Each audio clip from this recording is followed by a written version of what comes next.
y comenzamos pues a discutir un poco aquellas dudas, inquietudes que surgieron. Padre, por favor. Somos el grupo número 4. Fue muy interesante porque no solamente nos salió lo que teníamos que hablar, sino otras cosas también más interesantes. El encuentro maravilloso, maravilloso, ojalá que se repita. Ya lo decía el capellán y ya lo decía la doctora también, no va a ser el único encuentro, van a ser muchos encuentros, ¿no? Exactamente, así será. Muchos encuentros. Y descubrimos los 4, Sonia, el doctor Carlos, Natalia y Blanca Alicia, desde nuestra experiencia personal, la claridad que hubo para estos temas, ¿no? Los conflictos en las instituciones de la salud, lo que es prácticamente la temática de hoy en día. Como personas católicas, pues quedaban como ciertos prejuicios, pero se aclararon en la charla. Solamente quedó un aspecto de la directriz con los adolescentes de 14 a 16 años, como una aclaratoria, 18 años, como una aclaratoria que a Blanca Alicia le interesaría saber. Al abordar esto, como somos católicos, nos impactó de Natalia. Natalia es una chica que está estudiando bachillerato y que viene aquí a empaparse de lo que es el médico, y feliz ella que tuvo toda esa organización vocacional, ¿no? Un trabajo vocacional de su proyecto de vida que ya sabía que se va a tener. Lo de la eutanasia, ¿no? Entonces, como católico, que ahora, pero bueno, ¿eso es pecado o no es pecado? Entonces yo aproveché y les dije, miren, nosotros los católicos tenemos que actualizarnos. Somos analfabetos. El Papa San Juan Pablo II, antes de morir, nos regaló esto, que no lo conoce. Yo soy capellán del Hospital Infantil Universitario de San José y allá los médicos no lo conocen. En el comité de ética se lo refriego cada comité de ética. Compren el catecismo de la Iglesia Católica. Aquí están todas las verdades de nuestra fe como católicos. Si son católicos, claro, ¿no? Entonces, pues a Natalia a leerlo de la eutanasia.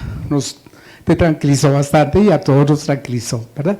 Y todos los temas morales de los conflictos que hay en este momento, el catecismo de la Iglesia Católica nos lo da. Excelente, doctora. Yo como capellán del Hospital Infantil Universitario de San José, de acuerdo a mi experiencia personal que tenemos como capellanes, yo fui párroco 40 años. En los 40 años siempre la atención a los enfermos era, tú sabes, de lejitos, ¿no? La unción y ya, y se acabó. Pero ahora que soy capellán, el mundo tan increíble en el que nosotros caemos, descubrimos, mejor dicho, y es el contacto en la enfermedad con la trascendencia. El doctor pertenece al Regnum Christi, Blanca como voluntaria con el capellán, que también le pido, hace rosarios, pues le enseñamos los rosarios. Los rosarios. Yo he hecho intentos también de espiritualidad y yo creo que esta es una herramienta válida que tenemos que seguir teniendo. Ya le dije a ella que me invite a hacer los rosarios para llevarlos a mi hospital también, porque hay sobre todo la gente de oncología, ¿no? Que es la que más valora por su misma enfermedad todo esto. Doctora, se lo pido, tome nota. Esto que hemos visto hoy, a mí sí me gustaría personalmente que la Fundación tomara un diplomado para nosotros. O sea, que sea una clases didácticas, pedagógicas, profesionales, porque todos somos profesionales de la salud. Ella haciendo los rosarios tiene que aprender todo esto. Natalia, que viene del colegio, tiene que seguir aprendiendo todo esto.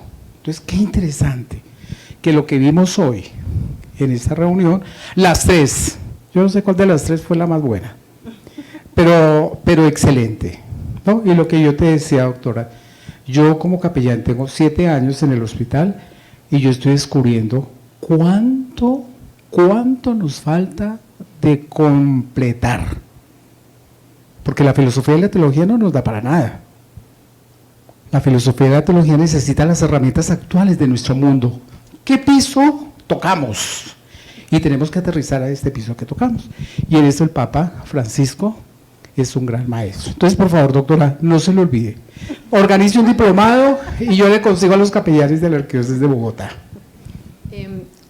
Este primer encuentro tenía esta intención, era ver con el padre y el Servicio Humanismo y Bioética qué opción habría de esto, precisamente, cómo podríamos mover un aspecto participativo en toma de decisiones en situaciones conflictivas, porque reconocemos, primero, que la mayoría de nosotros son católicos, estamos en un país católico, que independientemente de ser un hospital laico, como lo dije desde el inicio, en donde respetamos distintas posturas y creencias al interior del hospital, pues sabemos que la espiritualidad y la religiosidad hacen parte de nuestra vida sin duda alguna, y que podríamos encontrar puntos de encuentro, o puede ser que no, que al final de este encuentro nos demos cuenta que no, en palabras que usamos de golpe de manera desprevenida o que interpretamos de manera desprevenida, y que logremos en lo posible algo común que sea respetuoso para nuestros pacientes.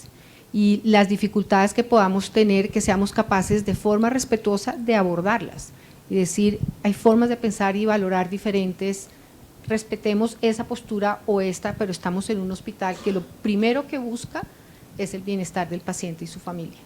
Esa es la motivación de este encuentro, y si lo podemos seguir haciendo y buscar una educación formal, lo haríamos, sin lugar a dudas. Nos hubiera gustado tener más capellanes.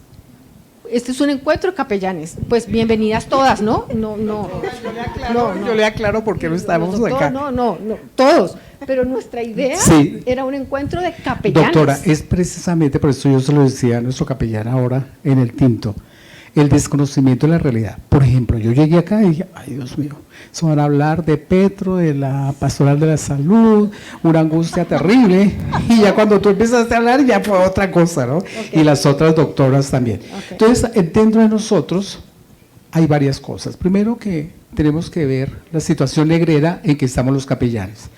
Para poder venir acá, nosotros tenemos que reemplazar el turno, o que nos descuenten del sueldo, ¿no? Entonces no podemos.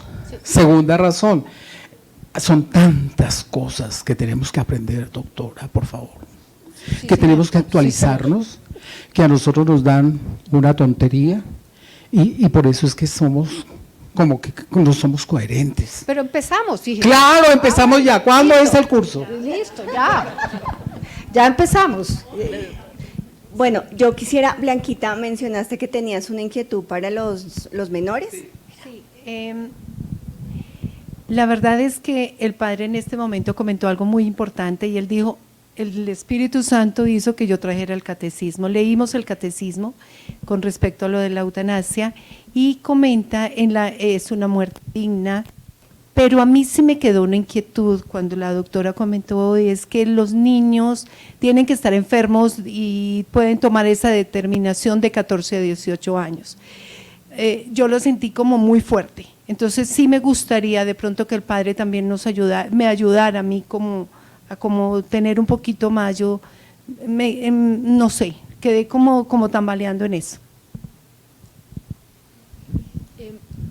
Creo que nosotros asumimos, y la jurisprudencia de los últimos años en Colombia lo admite así, nosotros asumimos que los menores de edad son menores de 18 y que por ser menores de edad son incapaces en términos generales, que solo hasta la mayoría de edad pueden tomar decisiones en su vida. Y se ha reconocido cada vez más que los menores son una autonomía que se construye, tienen una autonomía que se va construyendo a lo largo de sus vidas, y que no necesariamente uno es incapaz hasta los 17 años, 11 meses y 29 días, y al día se acuesta y al otro día amanece capaz. ¿Sí? Porque así se supone que dice la ley, o sea, yo me acuesto incapaz y amanezco capaz. Eso no es así. Eso es un tema que se construye a lo largo de los años de un niño, de un adolescente, y que lo va capacitando para tomar decisiones, y así lo reconoce en este momento la legislación colombiana. Tan lo reconoce que permite que un niño de 14 años pueda hacer un documento de voluntad anticipada. Eso no quiere decir que lo haga solo, que no tenga compañía, que no tenga asesoría. Pues si los adultos necesitamos asesoría para hacer un documento de voluntad anticipada, un niño también. Y se reconoce adicionalmente que los niños enfermos y con enfermedades duras, largas, oncológicas, maduran muy rápidamente. No sé si ustedes conocen niños enfermos, pero ustedes lo ven. Un niño enfermo es capaz de tomar decisiones en un momento dado. Es más, se le reconoce la capacidad de pedir que le reorienten el esfuerzo terapéutico. Y lo vemos acá en la vida diaria, papás que insisten en hacerle tratamientos a los menores de edad en oncología, a pesar que ya no sirven, y como asumen la patria potestad y asumen que son los que deciden, los llevan a tratamientos muy dolorosos, muy largos, no efectivos, y el niño puede pedir, por favor paren, no más, por favor dejen que la enfermedad siga su curso. Entonces suena duro porque estamos acompañados, creo yo, acostumbrados a ver que los menores de edad es de 18 para abajo incapaces, y no creo que sea así. Se les reconoce una autonomía en construcción, una autonomía en decisiones difíciles que afectan su vida, que afectan sus decisiones y que las pueden hacer. Otro ejemplo que le doy rápidamente, niños o muchachos testigos de Jehová que no se dejan transfundir. Son niños que a los 16, 17 años, si tienen una fe válida, construida, argumentada, ¿podría uno defender esa decisión como defiende un niño católico a los 16 o 17 años? Otra decisión relacionada con su edad. Creo que lo que le quiero decir es que porque sean menores de edad no necesariamente los hace incapaces de decidir. No sé si la convencí o no, pero además esa realidad colombiana, la realidad colombiana nos permite eso en la ley y en la jurisprudencia.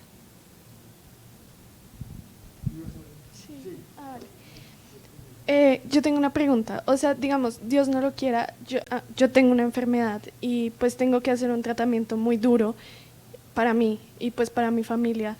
Pues yo sé que mis papás van a querer como seguir con el tratamiento y pues no sé si yo vaya a querer. Entonces, si yo no quiero seguir, así mis papás digan que sigan con el tratamiento, ¿yo puedo decidir no hacerlo? Un menor de edad puede tomar decisiones, pero no que vayan en contra del mejor interés. ¿A qué me refiero? Los tratamientos que un muchacho o un joven puede decir no más es cuando vemos que hay futilidad y cuando vemos que ya no hay beneficio de la intervención. Lo que pasa es que los papás siguen haciendo. Entonces, la idea es que un menor pueda decir, mire, por favor, no más, esto ya no me sirve. Entonces, que el adulto y el menor tengan esa capacidad, lo puede hacer. Otra cosa es que el menor no se deje hacer un tratamiento que le sirve, que le beneficia y que no lo quiera, y uno entraría ahí a intervenir y a protegerlo. Y hay cosas que además no se preguntan en la medida que ya son más pequeños. Usted no pregunta, ¿tú te querrías ir a vacunar? ¿Quién le pregunta eso a un niño? ¿Que te gustaría que te tratáramos las caries en el odontólogo? ¿Estás de acuerdo con ir? Eso no se hace, porque lo beneficia, usted lo vacuna, le opera el apéndice, o sea, todo lo que le beneficia al menor y el mejor interés del menor. Estamos abriendo la posibilidad que cuando haya esa raya delgadita del beneficio que se pone en duda, que hay intervenciones muy dolorosas que no lo benefician, que el menor pueda participar. Pero si usted me dice que un niño de 8 años no quiere que le den un tratamiento para una leucemia que tiene buen pronóstico, no. ¿Sí? Sí, yo soy pediatra hace 40 años. Ay, no, qué pena, me metí con lo suyo. No. Tranquila. Lo que me preocupa de hoy en día, la juventud de hoy en día, es que no sé ya hace cuántos años que en la mayoría de los colegios, especialmente del gobierno, no hay clase de religión, no hay clase de ética. No sé si de pronto hasta la misma filosofía de eso ni nada. Entonces, ¿con qué criterio puede un muchacho de 15 años decir, me hacen eso, no me hacen eso? Si sus papás ni siquiera están comprometidos con su fe, yo no digo practicantes, sino comprometidos con su fe, y nunca le han enseñado nada de eso, ¿con qué criterio va el muchacho de verdad a tomar una decisión? Eso es lo que me preocupa a mí como pediatra. Preguntarle, como dices tú, ¿quiere que le pongan la vacuna? Si los mismos papás, hombres, no quieren ponerse la vacuna del COVID, ¿pero por qué? porque les da susto. Yo fui vacunador toda la vida y les iba a poner la vacuna de influenza a toda la familia. Lo primero que decía el señor, ay, yo ir a parquear el carro que me quedó mal parqueado. Y se iba, y no volvía al consultorio. Vacunaba al niño y a la mamá, y el señor se iba. Entonces, ¿cuál era el ejemplo que le daba a su hijo? Que no se debía vacunar. Entonces, es muy complicado eso entre los 14 y los 18 años. Así como tú dices, ¿por qué a los 18 años, 364 días y 23 horas y 59 segundos? Sí. ¿Por qué a los 14 años, o sea, a los 13 años, un segundo menos, no pueden tomar decisiones? Pues, bueno, entonces es muy complicado eso de los 14 a los 18 años. Eso yo veo otros intereses detrás de todo eso, que es lo que más me preocupa. Buenos días, yo voy a hacer las preguntas de mi grupo, que es el grupo 4, que está 5, grupo 5, estoy muy atenta. Grupo 5, son 4 preguntas, las voy a hacer todas para que los panelistas puedan respondernos. La primera está relacionada con qué actividades y mecanismos podrían promoverse para que se promueva la firma de la voluntad anticipada, pero además la preocupación también en el grupo era cómo se logra un proceso de interiorización para tener conciencia de por qué hablar de la muerte mientras estamos vivos. ¿Sí? Esa sería como una pregunta, ¿cómo se puede promover esto? La otra sería si la experiencia de sufrimiento individual puede sugerir en algún momento ese punto de inflexión para solicitar una eutanasia. ¿Sí? Esto cómo se puede pensar o qué se puede decir, ¿sí? Alrededor de esa experiencia individual para solicitar la eutanasia. La otra, si ustedes perciben que hay una relación entre el buen morir y los recursos económicos, o sea, si esto está asociado porque estaba, como esto lo discutimos al interior del grupo, pareciera que hay una relación, pero ¿cómo funciona esto? O si hay algo más y estaría relacionado con el recurso humano, ¿cómo lo ven ustedes? Y la otra es, ¿qué posición parece que pudiera tener la familia? Y no sé, Doris, me corriges, o cómo se le podría acompañar o qué podría como familiar uno hacer cuando ya la condición de un paciente es terminal, ¿sí? Cuando ya no hay opciones curativas. Esas serían las 4 preguntas de mi grupo 5.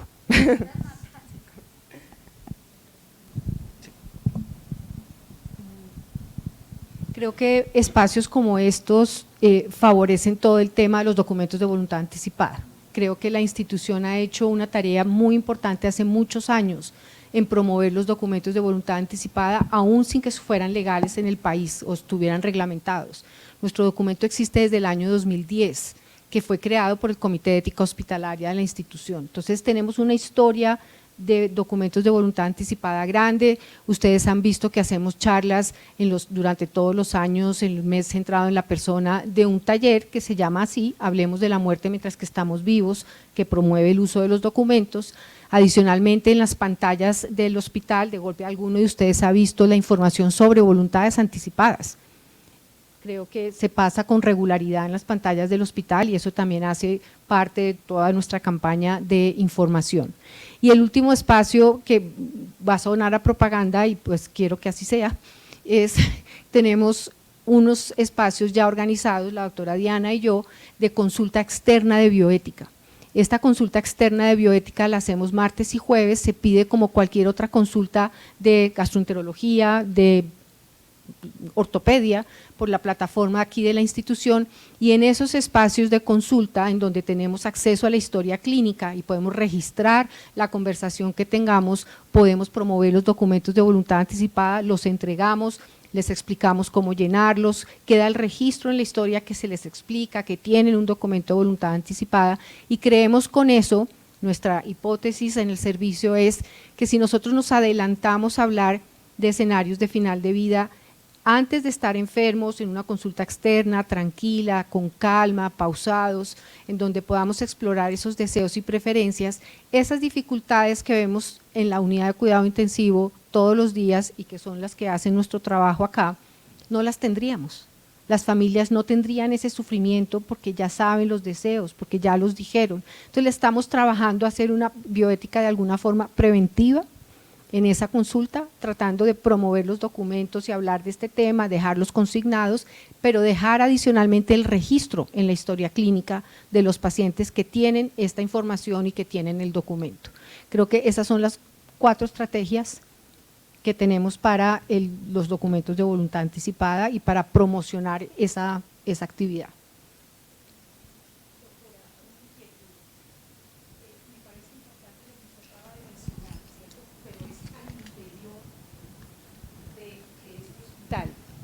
Gracias.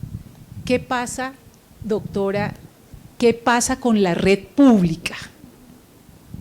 ¿Qué pasa? Y yo colocaba el ejemplo en el grupo, ¿cierto? ¿Qué pasa con el Hospital Santa Clara? ¿Qué pasa con el Hospital Simón Bolívar? ¿Cierto? ¿Cuántas personas tienen acceso a llegar aquí?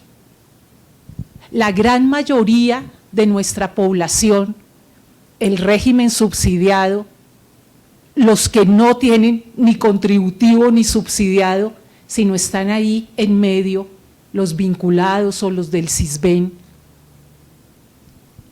Y hablábamos de algo tan importante y es uno de los indicadores que se manejan en el sector salud, cama versus ocupación. Entonces, en estos hospitales, doctora, todo esto de la muerte digna, que yo le pongo música a mi paciente para que muera tranquilo, pero que salgo a la sala de urgencias y hay 50 en el piso, porque ni siquiera hay una silla donde nos podamos sentar. Esa muerte digna, ¿en qué queda? Eso por un lado. Lo otro es, y nos hacíamos la misma pregunta, estos procesos tan importantes que tienen que ver con nuestra vida, con la cotidianidad que vivimos, porque solamente hay 30 personas. ¿Dónde están los mecanismos de socialización? ¿Por qué en la red pública yo no me encuentro con una doctora así que hable con esa dulzura? Es que eso, a mí, eso me llega, ¿cierto? Y entonces yo pienso en esos otros, en esas 3 poblaciones más pobres y vulnerables que tiene mi país, que son los habitantes de calle, las mujeres que ejercen la prostitución y la comunidad LGBTI. ¿Hablamos de muerte digna? ¿Cómo está eso ahí? Ya le paso Gracias. el micrófono. No le puedo argumentar, no la puedo contradecir. Yo lo único que le puedo decir es que esta es una instancia donde tratamos de darle el mayor alcance al tema en lo que podemos hacer, eventos como este, las charlas que hacemos en el mes. Sé que el gobierno en alguna forma ha tratado de hacerlo con sus regulaciones de los documentos, información que hay en la plataforma del Ministerio de Salud, eso todo existe, pero usted tiene toda la razón. Y la enlazo el comentario que usted está haciendo con la pregunta del tema económico respecto que hicieron aquí. Claramente esto es un sitio privilegiado, no puedo decir nada diferente. Lo reconozco, eso no quiere decir que no tratemos de sacarlo lo que más podamos hacia afuera, pero yo lo sé que es un sitio privilegiado. Yo tengo estudiantes de otros sitios que además me lo dicen, ustedes viven en una burbuja, esto no pasa en los otros sitios por fuera. No tengo que más decirle, más que hacemos nuestro trabajo bien, procuramos sacarlo de aquí en lo que más podamos, que esa es la realidad del país, que hay algunos avances en algunas cosas de legislación y de esto, pero qué pase en Santa Clara o qué pase en Samaritana respecto a un documento de voluntad anticipada, puede ser que no lo tengan, puede ser que no conozcan este tema, puede ser que nunca hablen de esto y ojalá podamos tener un mayor impacto en nuestro trabajo y esa es nuestra misión y de la Fundación Santa Fe, ofrecer más y mejor salud en la comunidad y este es nuestro pequeño aporte. Sí. Bueno, atendiendo un poco a esos comentarios, y muchas gracias por… Y también a la pregunta que nos hacen desde el grupo 4, pareciera que tuviéramos la… Ay, yo insisto en el 4. Eran 4 preguntas del grupo 5, a una del 4, preguntas del grupo 5. Pareciera que tuviéramos la percepción que para atender bien a una persona necesitamos recursos económicos abundantes. Y mira lo llamativo de la intervención que acabas de hacer. Te llegó mi dulzura. ¿Cuánto vale la dulzura? No es un recurso económico. Pareciera que para llegar a ese concepto de la muerte digna, no solamente porque no vamos a dejar de desconocer las distancias que son demasiado evidentes de los problemas de equidad que en todos los contextos existen en el país, hasta el punto que todos nosotros reconocemos que hay 2 Colombias. Una Colombia muy privilegiada con recursos económicos, otra que no los tiene ni siquiera los mínimos para defender sus derechos. Pero pareciera que en este concepto de muerte digna, los recursos, si bien facilitarían muchas cosas, no son lo único en lo que nosotros podemos intervenir. ¿Sí? Por ejemplo, no sé, yo soy ginecóloga también, a mí este tema de las pérdidas gestacionales me llegan personalmente bastante.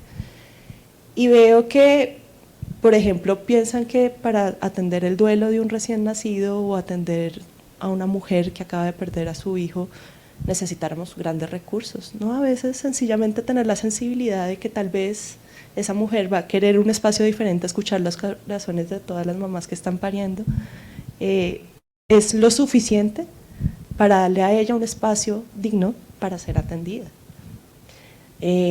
Tal vez yo no tengo los mayores recursos para una habitación privada, flores, música, ¿sí? Pero sí tengo la suficiente sensibilidad para reconocer que la muerte es un momento muy sensible y muy especial. Le daré prioridad al paciente que está esperando por una cama y que va a fallecer para que pueda tener un momento privado. Y eso no necesita mayores recursos. Entonces, a lo que quiero llegar es, sí, definitivamente tener privilegios económicos nos ponen en una posición diferente y no lo vamos a dejar de desconocer, pero también en ese ámbito individual podemos hacer una gran diferencia. En ese acompañamiento, en esa palabra de aliento, en ese estar con el otro, metidos en esa situación, hace la diferencia. Que ese otro se pueda sentir acompañado, que ese otro pueda sentir que aunque yo no le pueda brindar mucho, me importa lo suficiente para que con lo que tengo le voy a dar lo mejor que le puedo ofrecer. Para una persona morir en la casa no necesita mayores recursos y tal vez esa es la muerte ideal que desea, pero para eso yo necesito hacer este ejercicio como persona que estoy al lado de preguntarle, ¿usted dónde quiere morir? ¿Qué puedo hacer con esto que tengo? Que no vamos a dejar de desconocer, para algunos es más, para algunos es menos, con esto que tengo. Yo como individuo, ¿qué puedo hacer para este momento tan doloroso, tan intranquilo, tan difícil, hacerlo un poquito más tolerable? Y seguramente ahí encontramos respuestas. Y habrán muchas cosas que nosotros como individuos no podemos resolver, porque ya cuando empezamos a hablar de las redes, de eso, esa es una responsabilidad que recae sobre unos agentes de unas instituciones muy puntuales, ¿sí? Pero también nosotros como individuos nutrimos lo social y lo social nos nutre como individuos. Entonces, pienso que si la reflexión es a nivel individual, ¿qué puedo hacer yo para con esto que tengo, para esta realidad, hacer para esta persona este momento tan difícil un poquito mejor? Y ese poquito mejor hace la diferencia. A veces es tan solo poner una cortina, a veces es tan solo privilegiarlo o ponerlo en un consultorio para que pueda fallecer, a veces es tan solo que si el paciente está pidiendo una dosis de morfina, voy a parar un momentico lo que estoy haciendo y voy a darle privilegio a darle esa dosis de morfina a la persona que está muriendo. A veces no es un tema de muchos recursos, a veces apela a lo más básico que es esa compasión humana, ese acompañar, ese estar ahí. Entonces, y eso no necesita recursos. Y a veces, inclusive en los lugares más privilegiados con mayores recursos, la no escucha hace que todo eso se derrumbe. Tener todos los recursos, todos los privilegios y ni siquiera escuchar. Y muy seguramente esas personas no tienen una buena muerte. Entonces es ver cómo con lo que tengo puedo explotarlo para dar lo mejor de mí. Bien, desde la parte espiritual y desde la convicción como católico, los recursos son necesarios, pero no son todo. Lo más importante es la convicción que nosotros podamos tener como persona y dar respuestas de la vocación, ¿sí? Porque si yo hoy estoy acá en la Fundación Santa Fe de Bogotá, que lo he sentido un privilegio, pero me envían a la Samaritana, yo creo que haría mi entrega generosa de la misma forma como yo le estoy haciendo acá, ¿sí? Y llevaría al paciente a ser consciente de que para morir dignamente simplemente tenemos es que abrir nuestro corazón y cerrar los ciclos que en la vida realmente a nosotros nos hacen falta. Y me enlazo un poco con la pregunta número 4 que hacía que cómo ayudar a la familia, ¿sí? Yo creo que el primer punto que nosotros tenemos que hacer a ser consciente de la familia es aceptar esa realidad, ¿sí?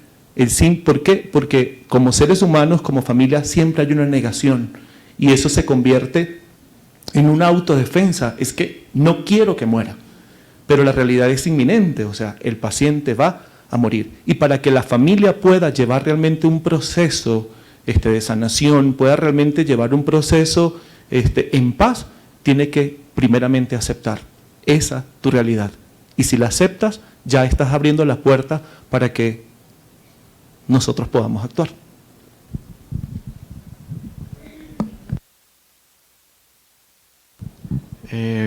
Buenos días, soy José Luis del grupo número 2. Les pido disculpas, socializamos mucho en nuestro grupo, pero escribí poco. Y ahora que leo las preguntas que escribí, no fui muy elocuente, pero había, digamos, unas preocupaciones básicas que podría resumir como ¿cómo se podría garantizar la custodia de estos documentos y su oportuna entrega al personal de salud? Una pregunta que seguramente pueden responder muy bien es: ¿se puede editar este documento? ¿Cuántas veces?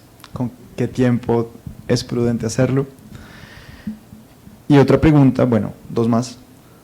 ¿Qué pasa si cambian los deseos y las expectativas del paciente que tiene el documento de anticipación, de voluntad anticipada, pero este cambio no queda consignado en el documento y se le hizo no sé, se le comentó al hijo, al esposo, a la esposa? ¿Prima el testimonio del familiar sobre el documento o prima lo que está constatado en el documento?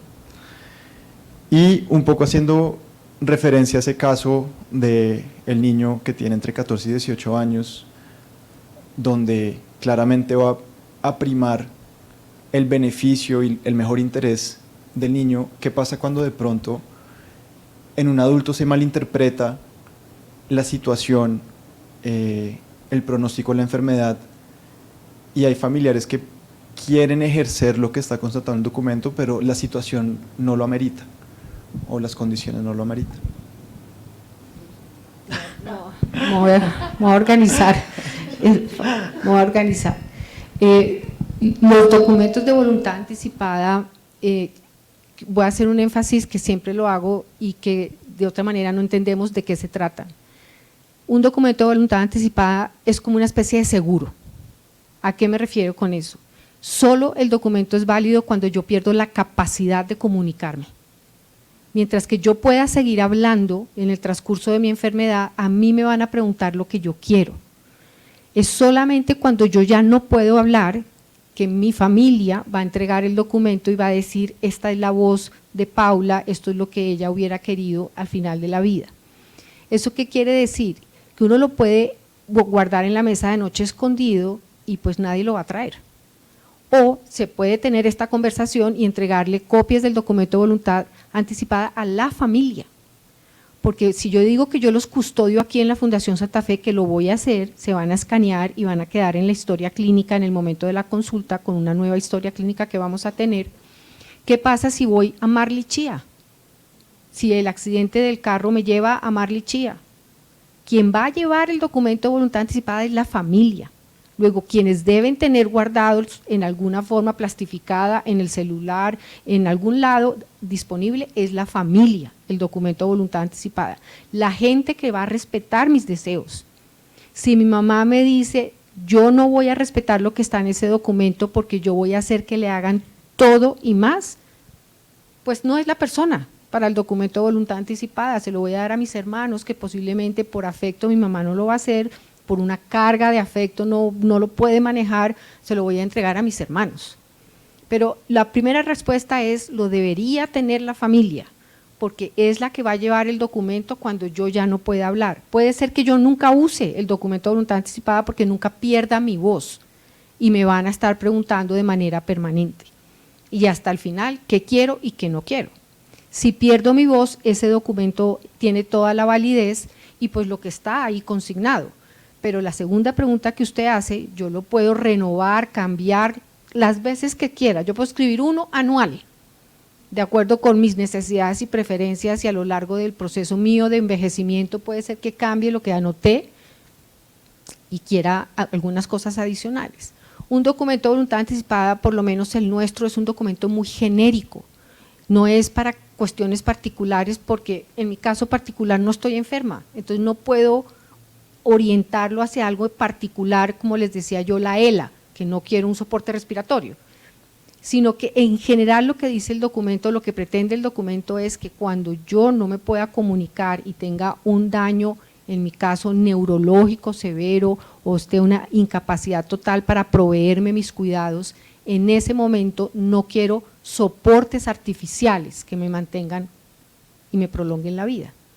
Es muy amplio, es difícil a veces interpretar, sí, pero lo que yo estoy pidiendo es que no me mantengan artificialmente conectada, viva artificialmente, y que me provean todo el cuidado paliativo al final de mi vida. Le contesté la 1, le contesté la 2, le contesté parcialmente la 3. ¿Puede haber dificultades en interpretación? Sí.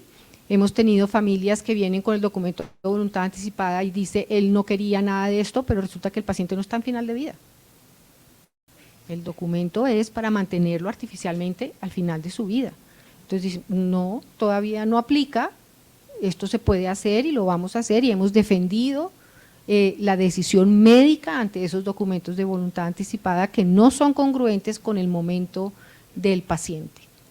Luego sí tiene dificultades, hay familias que no lo respetan, no nos traen los documentos de voluntad anticipada, entonces pues no los conocemos, o llegan a destiempo. ¿Destiempo qué quiere decir? Llega un paciente de urgencia solito, en donde urgencias no es el sitio pues para tener toda la información, es un tema dinámico, rápido, llegó, lo salvamos y le hacemos todas las intervenciones, soportes de respirador, etcétera, etcétera, etcétera, y en la tarde llega el documento de la familia. Dice, pero él sí tenía este documento de voluntad anticipada, está en un escenario de final de vida, ustedes tienen toda la razón, retiramos todos los soportes y respetamos la voluntad del paciente.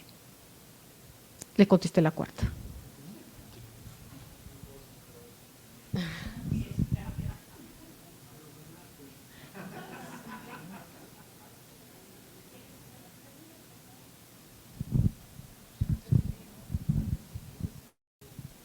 Bueno, el grupo 3.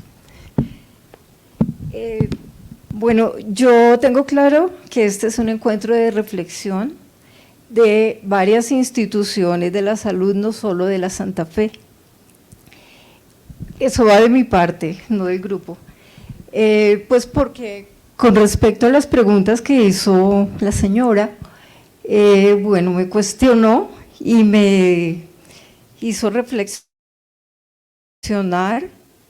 que lo que se está haciendo aquí es un inicio, es un origen, será el florecimiento a partir de aquí de los capellanes de la salud hacia diferentes lugares e instituciones de la salud del país, que pues como sabemos todas las cosas que pasan en el país no va a ser tan fácil, pero lo que tenemos que ayudar los que estamos aquí es a traer para un nuevo encuentro más capellanes, más personas y más ignorantes, porque yo me considero ignorante hasta hoy que estoy aprendiendo todo lo que no pude ver, hacer y decidir cuando mi papá fue a morir en el hospital militar.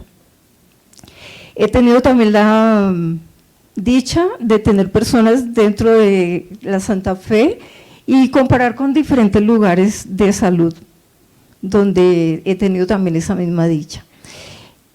Bueno, con respecto a las preguntas que tenemos del grupo, es acerca de la voluntad anticipada. Sabemos que hay límites que se pueden traspasar fácilmente con la familia, con los médicos y con el enfermo. Entonces, de pronto nos gustaría que se explicara un poco más a las personas que ingresan a las instituciones de salud acerca de eso, porque no he visto que haya en otros lugares, por eso digo que es un florecimiento desde acá para otras instituciones de salud.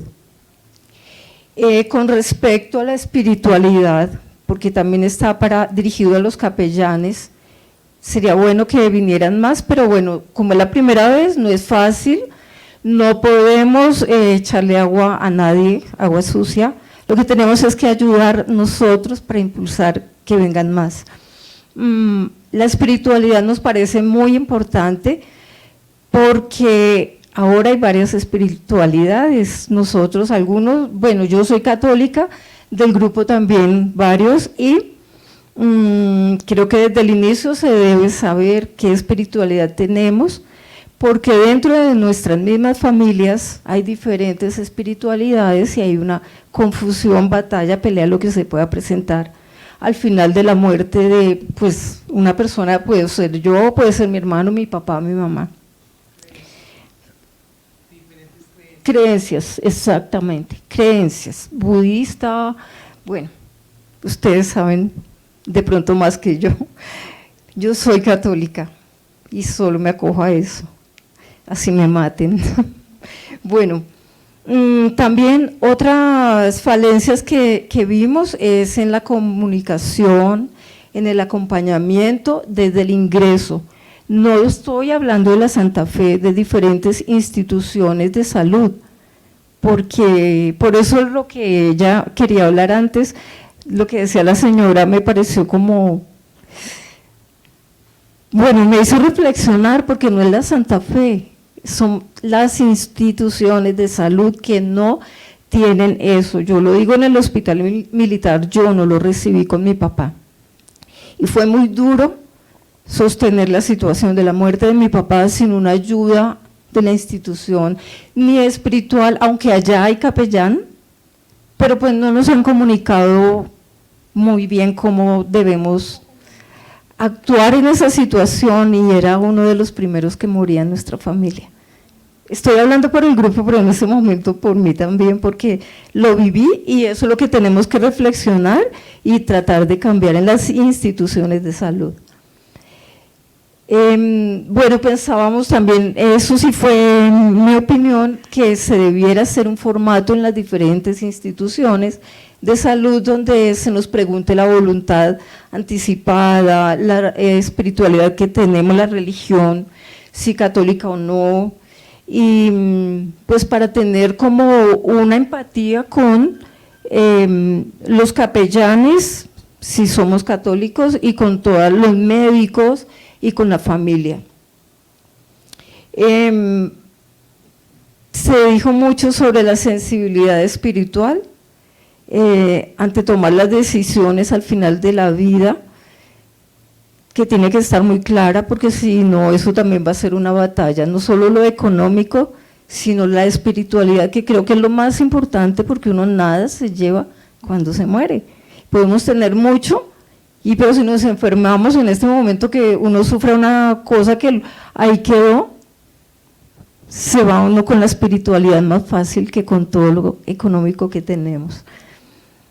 Bueno, y se dijo del acompañamiento de las instituciones a la familia de inicio a fin, ante la ignorancia que tenemos muchos familiares y muchos pacientes de lo que puede ser la muerte, porque creo que eso no se toca mucho en este país.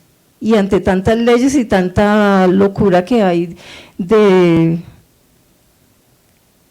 mejor no decir, de todo lo que estamos viviendo, es bueno que tengamos muy claro del inicio a fin en cualquier institución de salud y en cualquier lugar, a lo que tenemos derecho, lo que queremos, en lo que los médicos nos pueden ayudar, cómo tener empatía con los médicos para que no los acusemos, porque ante la muerte de un familiar siempre se busca un culpable y estamos cayendo en ese error. Yo creo que eso es un punto muy importante. Bueno, estaba en lo que decía con respecto al origen, florecimiento y el inicio desde aquí de la Fundación Santa Fe para reflexionar y ayudar a otras instituciones, para ayudar a nuestros capellanes hospitalarios, porque tenemos que apoyarlos y ayudarlos, porque eso es una batalla muy dura, es muy fuerte en cuanto a cansancio físico, mental y espiritual. Debemos nosotros ayudarlos, tener un compromiso a nivel familiar, a nivel enfermo y a nivel médico, para poderlos apoyar y que también salgamos adelante con todo eso. Y bueno, felicitar a las personas que participaron, doctora, doctores, el padre José Manuel, por la participación, por el excelente profesionalismo con que lo hicieron y por todo el tiempo que dedicaron para poder empezar esto. Pues para uno no será muy poquito, para otros muy grande porque nunca lo tuvimos, pero lo más grande que tenemos que hacer es que nosotros, todos los que estamos acá, lo impulsemos y lo apoyemos. Gracias.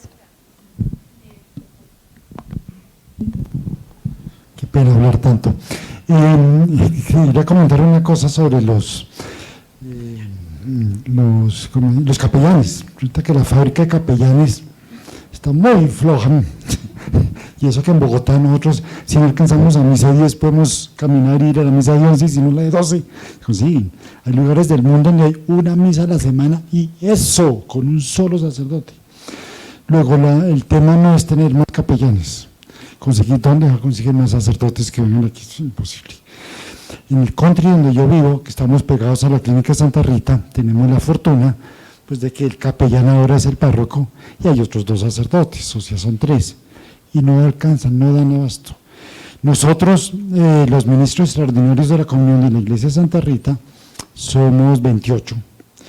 Y entre los 28 nos repartimos la comunión los domingos en la clínica del country. Y hay días que no alcanzamos a darle la comunión a todos los que quisiéramos. Podemos repartir 60, 70 comuniones, imagínense. ¿Qué tal eso? Un solo capellán, es que 3 capellanes no alcanzan a repartir 60 comuniones en la clínica, porque no es ir y repartir hostias, sino es ir a hallar el cuerpo de Cristo y hacerle algo de catequesis, hay que hablar con la persona, de información, tranquilidad. Yo estoy encargado del piso de oncología con los pacientes de cáncer y sí, es más demorada cada visita a cada paciente yéndole la comunión. Entonces, yo creo que es una responsabilidad de nosotros los laicos, es más una cosa de los laicos que los capellanes, que los sacerdotes. Los sacerdotes nos guían, nos dirigen, pero somos los laicos los que tenemos que comprometernos con ese servicio espiritual, con los pacientes, con los enfermos en todas partes. No, que el padrecito vaya, no, tenemos que ir nosotros, y es una experiencia muy especial también.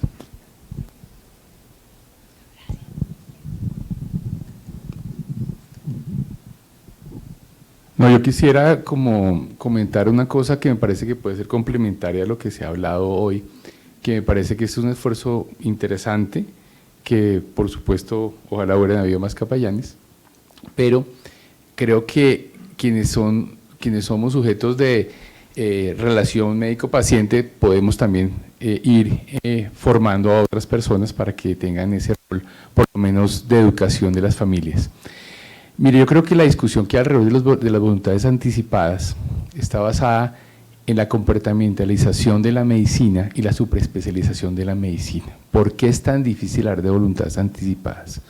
Porque el paciente con un diagnóstico de estos complejos, sobre todo, termina sin médico tratante.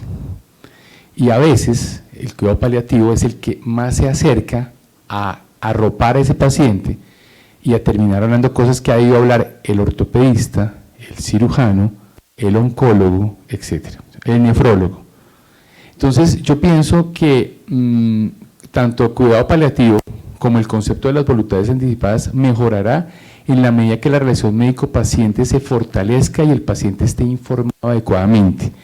Hablaron en algunas de las charlas sobre el paternalismo. Yo creo que esto es un tema dinámico. Habrá paternalismo fuerte con algunos, paternalismo débil con otros, ¿sí? Y lo que hablaban, por ahí salió Kant a dar la vuelta, porque creo que fuiste tú la que lo mencionó, de pronto ese sujeto moral requiere una formación para poder tomar decisiones, ¿verdad? Entonces a veces esa relación médico-paciente es la que permite que casi naturalmente salga la voluntad anticipada. Es decir, no tiene que ser un tema solamente que termine siendo un tema legal. ¿Por qué lo digo yo? Yo creo que hay 3 elementos que le permiten a uno estructurarse en estos temas, que son tener en cuenta un equilibrio entre la virtud, entre los bienes, en este caso la vida, y finalmente la tercera, legal. Cuando perdemos el horizonte de los bienes, de las virtudes y dejamos todo lo legal, eso es una instrumentalización de la medicina. Es decir, casi que se vuelve un checklist. ¿Tiene voluntad anticipada? Tiene voluntad anticipada y la gente no tiene ni idea qué es lo que le están diciendo. Y quizás termina por eso generándose la materialización de la eutanasia, ¿sí? Que creo que ese es el problema, que ya es un tema moral, que según cada perspectiva antropológica la gente mirará cómo se acerca a eso, ¿de acuerdo? Quería como comentar eso porque me parece que esto ayuda como a entender un poco todo lo que genera el concepto de voluntad anticipada, que a veces genera angustia en las personas. Gracias.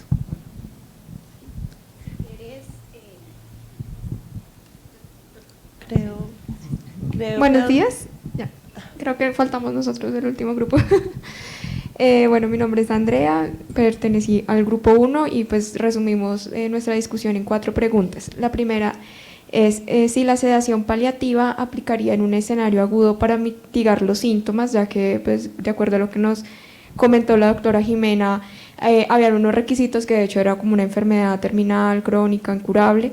Se colocó un ejemplo, pues para que sea más clara la pregunta, en un paciente, digamos, en pandemia, con COVID-19, que tuviera, digamos, inminencia de que fuera a fallar su parte respiratoria, que rechazara la intubación, pero tuviera, digamos, un ahogo pues ya incesante, si en ese caso se podría aplicar una sedación paliativa. Sí. Si tiene indicación de ser intubado y no se intuba, y empieza con una disnea no controlada, ese paciente va a entrar en final de vida.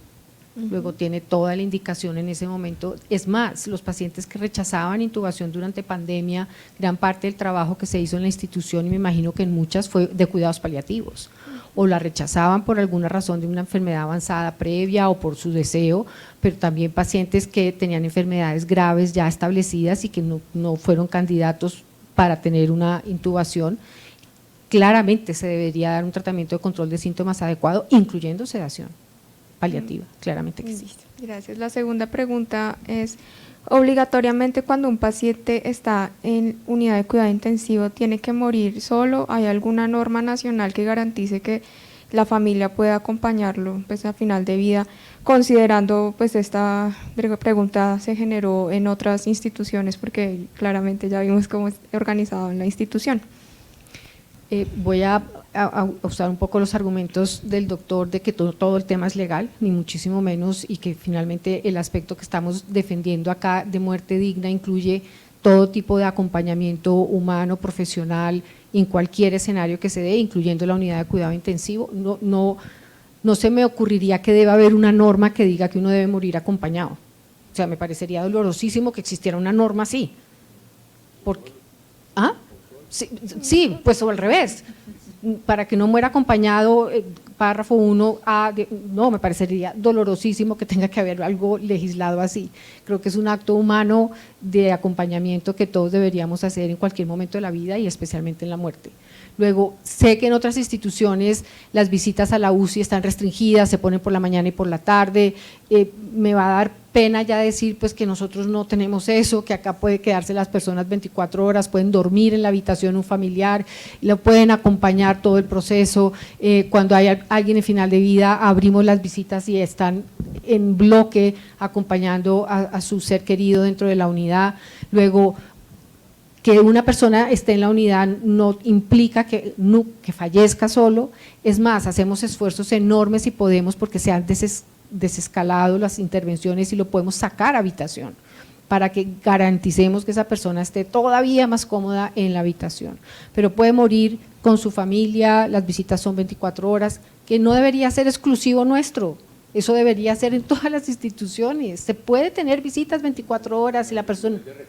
Y no es de recursos y administrativo, no se aumentan más las infecciones, los médicos intensivistas pueden trabajar, todo se puede y se puede en la habitación. Entonces, no existe una norma, todos deberíamos morir acompañados. Listo. Acá traemos mascotas para que se despidan de su ser querido. Sí, señora. La tercera y cuarta pregunta son relacionadas. Entonces voy a hacer las juntas. La tercera es, si realizó una voluntad anticipada, ¿quiere decir que también aceptaría eutanasia? Y la cuarta es, ¿la familia puede elegir eutanasia por un paciente que pierde la voz? Vuelvo y tomo parte de las argumentaciones del doctor. Creo que, no, a pesar de que defiendo tanto los documentos de voluntad anticipada y los promovemos tanto, yo creo que no deberían existir. No creo que debieran existir los documentos en donde yo tenga que decir que no me hagan cosas. El criterio médico y la relación médico-paciente debería ser tan clara que con el médico las decisiones que me beneficien deberían ser tomadas. Entonces, esto, como les dije, es una forma de seguro porque la práctica médica no es la ideal que estamos hablando en todos estos escenarios, no es la ideal tener siempre un médico tratante, hay instituciones donde nadie conoce el médico tratante porque hacen turnos, se cambian.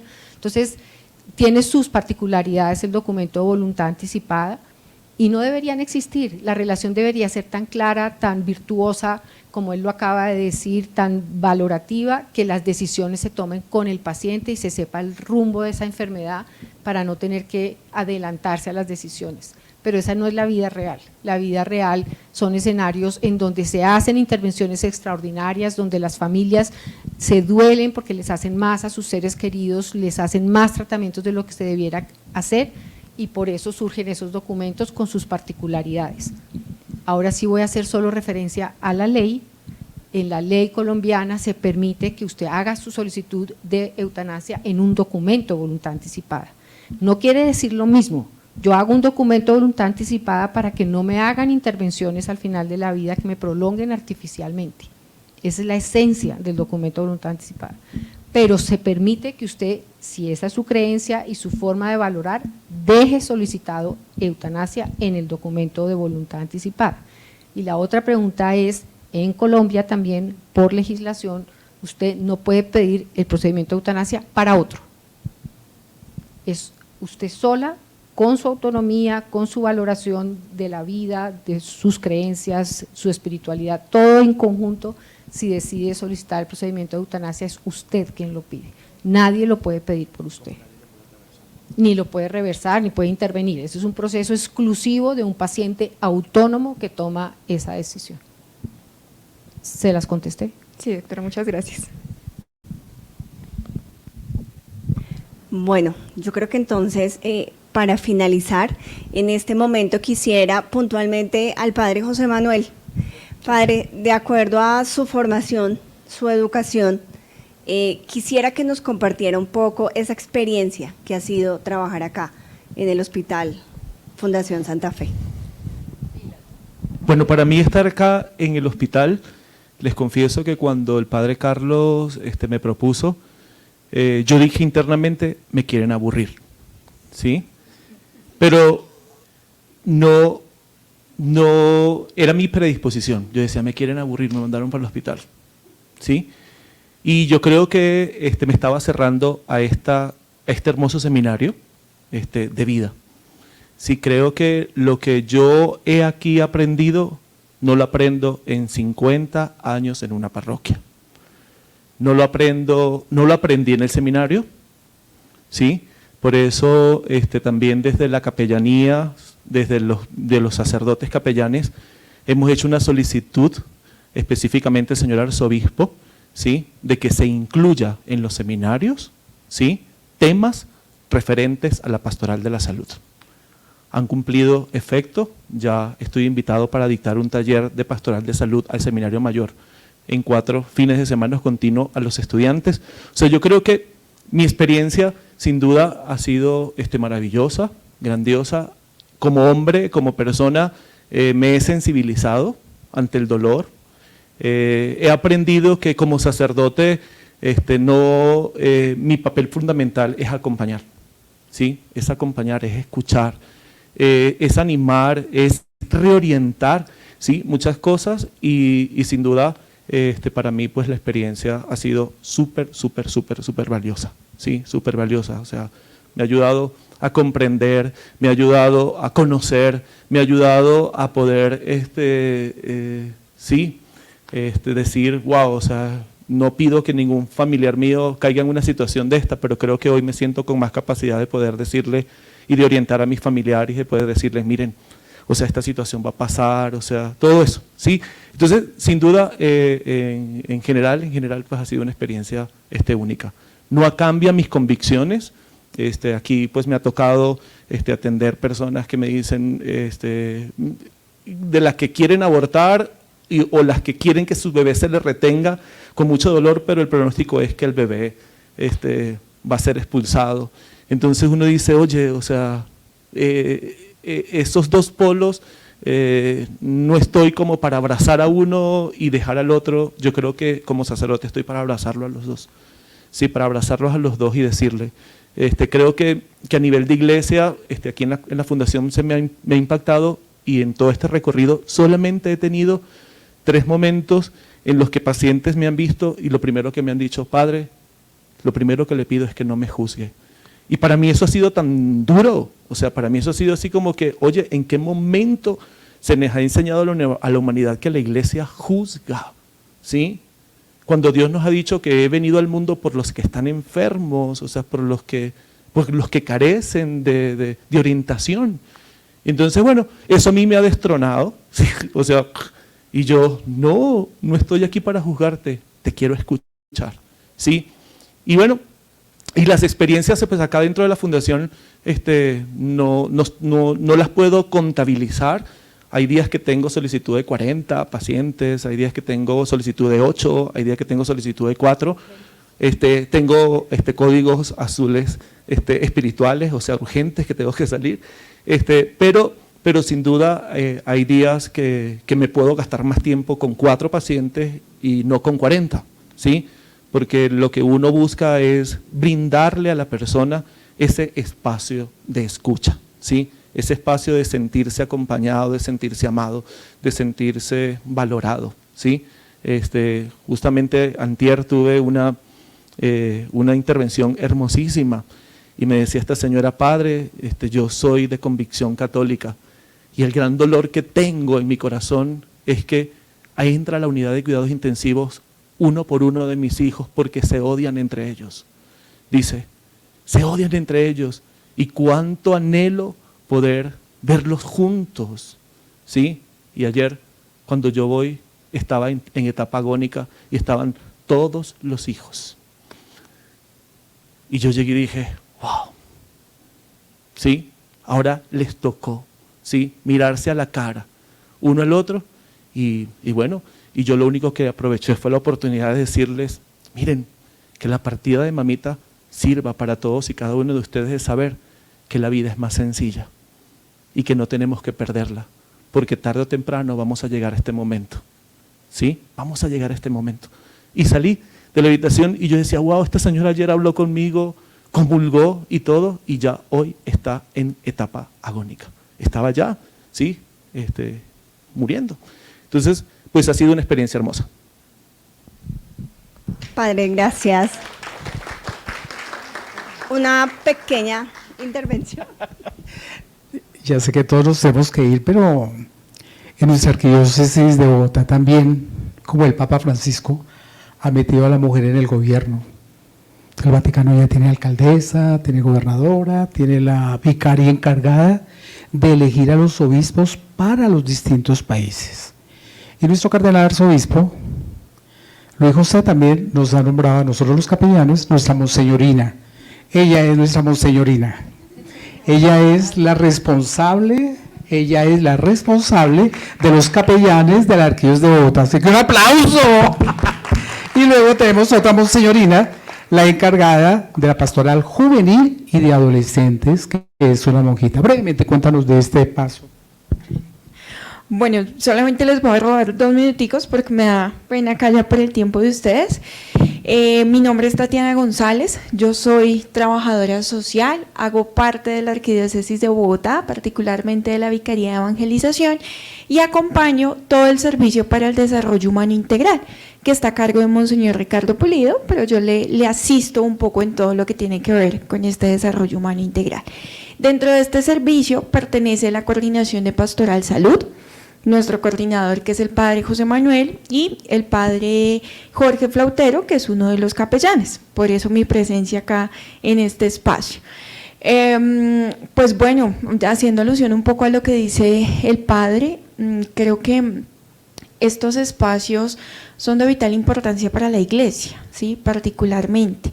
Le decía ahorita al padre José Manuel, qué importante es que nosotros como Iglesia Católica empecemos a participar y ser conscientes de estos temas que hacen parte de la realidad y de los cuales no podemos ser ajenos, porque los acompañamos permanentemente, ¿no?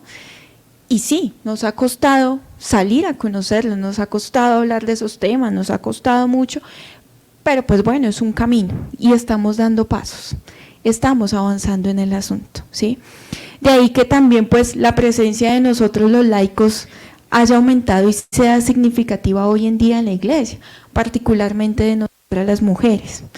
Y quiero hacer alusión que dentro de la Vicaría de Evangelización se ha nombrado a la hermana Magda Liliana para acompañar todo lo que tiene que ver con infancia, adolescencias y familias, ¿sí?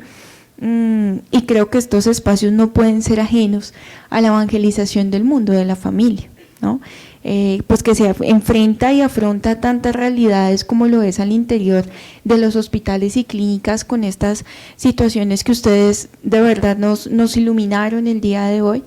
Y pues que también es un reto para nosotros como Iglesia, pero sobre todo para nosotros como humanos, responder a estos llamados que se nos están presentando. Entonces aprovecho también para agradecerles en nombre de Monseñor Ricardo, que no pudo asistir, pero pues que también ha estado como muy al pendiente con el Padre José Manuel de todo esto. Muchas gracias. Bueno, que Dios te bendiga. Bueno, creo que hemos logrado y hemos finalizado nuestra mañana, efectivamente como lo habíamos planteado. Entonces, mil y mil gracias a ustedes por su tiempo para estar acá. Indiscutiblemente para nuestros panelistas, un fuerte abrazo, gracias.